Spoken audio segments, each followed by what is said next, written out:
Middle east, जहां हर समझौता इतिहास लिखता है और हर टकराव दुनिया को हिला देता है।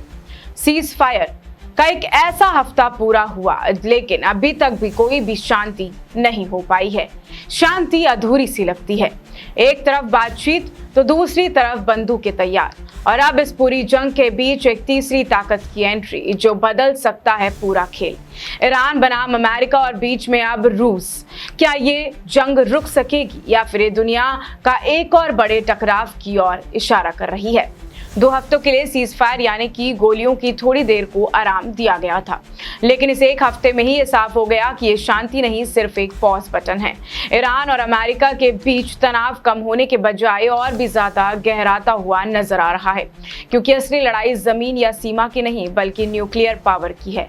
कुछ दिन पहले इस्लामाबाद बना था उम्मीद का मंच, जहां दोनों देशों के अधिकारी सामने सामने बैठे और कई मुद्दों पर सहमति भी बनी, लेकिन जैसे ही बात आई परमाणु कार्यक्रम पर, सब कुछ अटक सा गया। ईरान बोला हम 5 साल के लिए अपना न्यूक्लियर प्रोग्राम रोक देंगे। अमेरिका बोला नहीं, 20 साल तक रोकना होगा। बस यही वो लाइन थी जहां शांति की बातचीत टूट गई। सिर्फ समय की पाबंदी ही नहीं, अमेरिका की भी शर्तें थी। ईरान अपना हाई ग्रेड यूरेनियम विदेश भेजे, भविष्य में परमाणु हथियार बनाने पर पूरी रोक, इंटरनेशनल मॉनिटरिंग की पूरी आज़ादी। लेकिन ईरान के लिए ये सिर्फ शर्तें नहीं, न बल्कि उसकी सॉवरेनिटी पर भी बड़ा गंभीर सवाल है। और जब बातचीत बेनतीजा रही तो एक बड़ा एक्शन हुआ। डोनाल्ड ट्रंप ने स्ट्रेट ऑफ हॉर्मुज़ पर नाकाबंदी कर दी। ये वही रास्ता है जहां से दुनिया का करीब 20% तेल गुजरता है।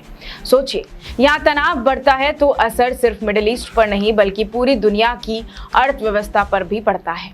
तेल महंगा होगा, शिपिंग रुक जाएगी और ग्लोबल मार्केट में हलचल मच जाएगी।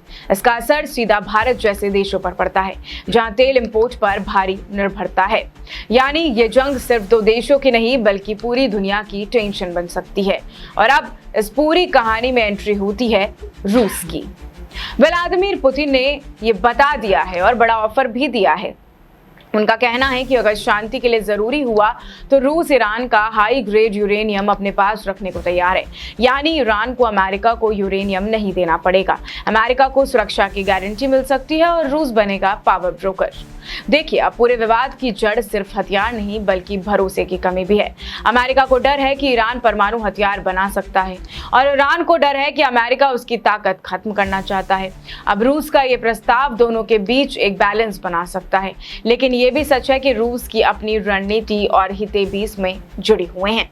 ये पहली बार नहीं है जब व्लादिमीर पुतिन ने ऐसा प्रस्ताव दिया हो।